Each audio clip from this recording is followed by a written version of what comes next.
ജീവിതത്തെ രൂപാന്തരപ്പെടുത്തുന്ന പ്രതിരൂപം. 119 സങ്കീർത്തനം 105 മുതൽ 112 വരെ. ധ്യാനത്തിനായിട്ട് 105 വാക്യം. നിന്റെ വചനം എൻ്റെ കാലിന് ദീപവും എൻ്റെ പാതയ്ക്ക് പ്രകാശവും ആകുന്നു. അമേരിക്കയിലെ ഒരു മോട്ടലിൽ നടന്ന ഒരു സംഭവം കേൾക്കുക. ടൂറിസ്റ്റുകൾക്ക് താമസിക്കുന്നതിന് സുസജ്ജീകൃതമായ മുറികൾ മാത്രമുള്ള സ്ഥാപനമാണ് മോട്ടൽ.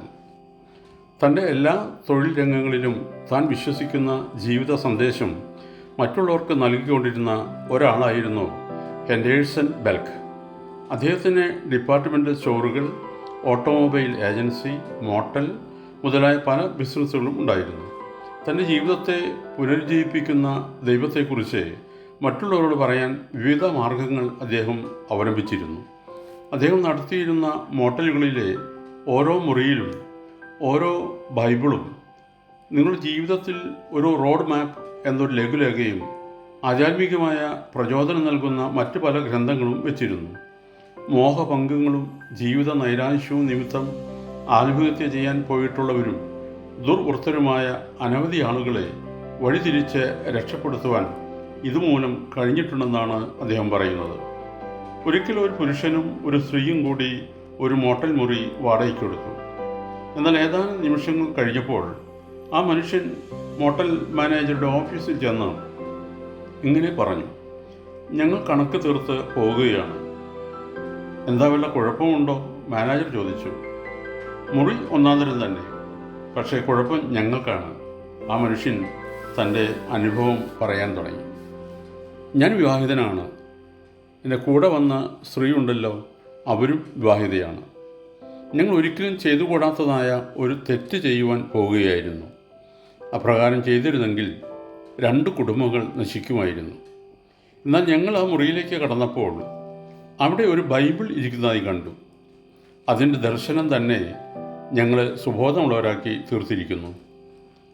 അങ്ങനെ അവർ 2 പേരും ഒരു മഹാവിപത്തിൽ നിന്ന് രക്ഷപ്പെട്ടു.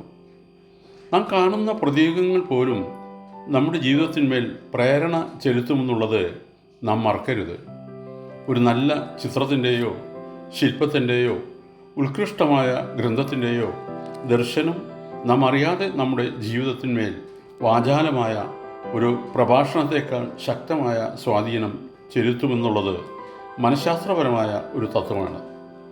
ചില പ്രതിരൂപങ്ങളുടെ ദർശനത്തിലൂടെ നമ്മുടെ അന്തർബോധത്തിലേക്ക് നാം അറിയാതെ തന്നെ ചില സന്ദേശങ്ങളും സൽപ്രേരണകളും കടന്നു ചെല്ലാറുണ്ട്.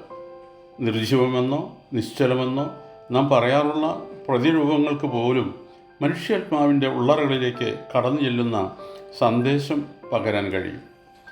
അങ്ങനെയെങ്കിൽ നാം വിശ്വസിക്കുന്ന മതത്തിൻ്റെ പ്രതിരൂപമായി തീരുന്ന നമ്മുടെ ജീവിതത്തിന് മറ്റുള്ളവരുടെ മേൽ എന്തുമാത്രം ശക്തമായ സൽപ്രേരണ ചെലുത്തുവാൻ കഴിയണം?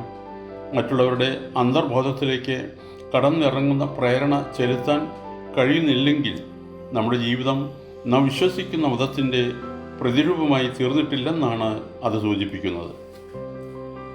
ഓർക്കണമേ, മതം മനുഷ്യൻ്റെ ആന്തരിക സിദ്ധിയെക്കുറിച്ചുള്ള ബോധം പകരുന്നു.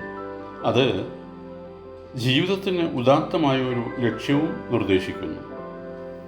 2 കൊരിന്ത്യർ ലേഖനം 3:2.